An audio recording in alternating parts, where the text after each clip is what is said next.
From Kaduna to Oyo, how we crossed many rivers, slept in many forests with our families in search of vegetation, water, Fulani herdsmen.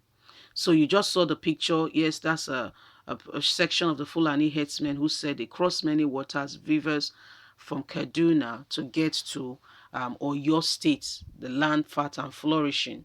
Now, it will interest you to know that once upon a time, the southern states would have been more, if not because of one of the states or two of the states. I will not call their names, but I will leave you to infer. Where they came in, gradually they began to say they want that is now a northern state. Okay. And today is a northern state. So after doing that, the next place to conquer that they intend to is Oyo State. So let's get straight into the news so you can understand what is going on. Please don't forget to give us a thumbs up, subscribe if this is your first time. From Kaduna to Oyo, how we crossed many rivers, slept in many forests with our families in search of vegetation, water, Fulani herdsmen. Recently, there have been reports of return of Fulani herdsmen from the southwest to Kaduna, following reports of fatality resulting from farmer herders clashes in part of Oyo, Ondo, Ekiti, Ogun. Northern Borough Chief Mohammed Sabiu in this piece wrote how Fulani herdsmen prefer the southwest than the north. Did you hear that? They prefer the southwest. Let's continue. The journey of Lagajo is a epic exercise. Driving from Kaduna to Kachi take more than 1 hour. From Kachi to Lagwa is close to another hour. The beautiful thing is that you want to get there in time. You ride on a motorcycle. On a motorcycle, you spend 40 to 50 minutes riding through the pathway. But to cover the entire 4 settlements, one would spend 4 to 5 hours. Dagwa is one of the grazing area established by the state government as part of efforts to end the pastoral crisis affecting herders indigenous communities. The entire Lagwa community is a Fulani settlement which is surrounded by a forest and mountain. It was from here 8 years ago that the Fulani clan decided to leave their ancestral home to settle in Oyo State. The head of the clan, who is also a herder, Mala Musa, and four settlers from Lagra community in Lashka local government area of Kaduna State left their abode in 2013 with a few members of their family to Oyo State. According to the leader of the clan, the decision to move to Oyo State was taken because there was no more grass in the area for grazing and their animals were falling sick. Nobody forced me to leave our community because we were born here and born there, and we gave birth to our children in here, Musa has said. Explaining further, he disclosed that the Fulanis are traditionally nomadic who will move around because of their cattle. He said the choice of Oyo was strategic because as a young man, he used to come to Oyo with his parents. We knew the area very well. We know there is a vast land with enough grass to feed our animals, he explained.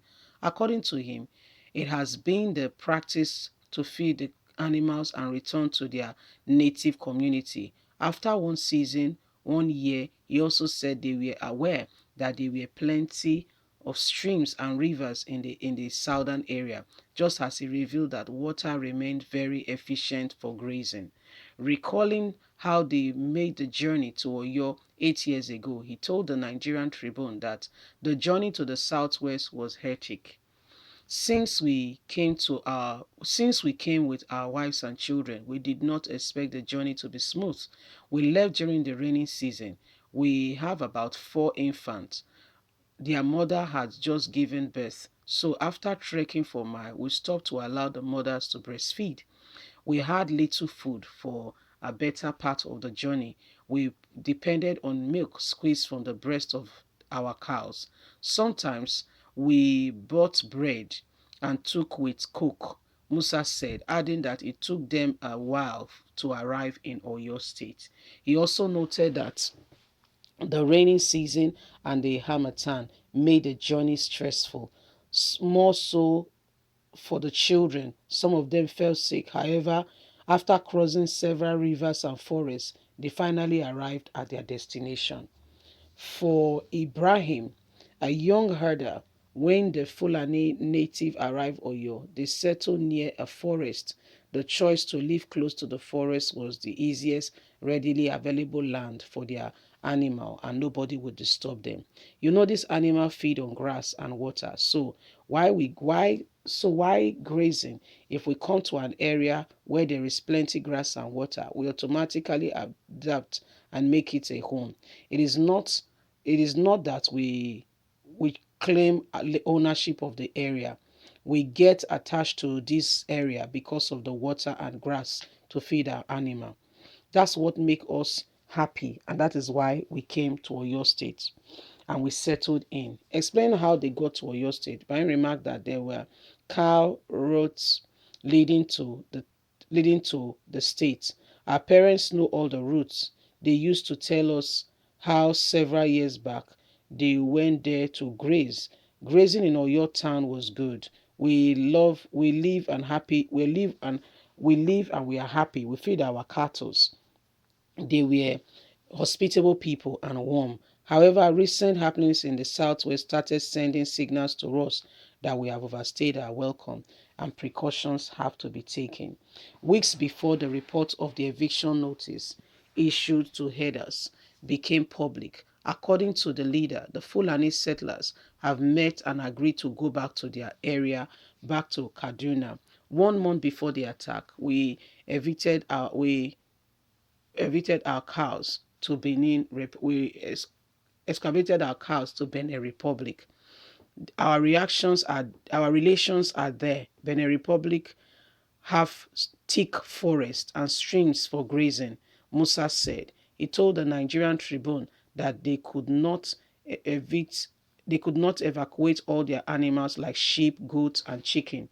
Recalling how the family escaped, he said, we told our wives to start packing every useful thing. After that was done, one day as early as 3 a.m., we began the journey back to the north.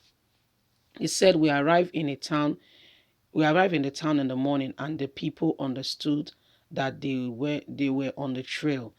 They became friendly with us and even offered us food, adding that after starving for some hours, we rested and we began to move through the forest to get to Ilorin and finally back to the Kashi where we came. 107, not 4,000 headers came back to Kaduna. You hear that? Government is telling you that it's 4,000, but they are telling you it's just 107 that moved from Oyo back to the north. Guys, leave us a comment. God bless you. Bye for now.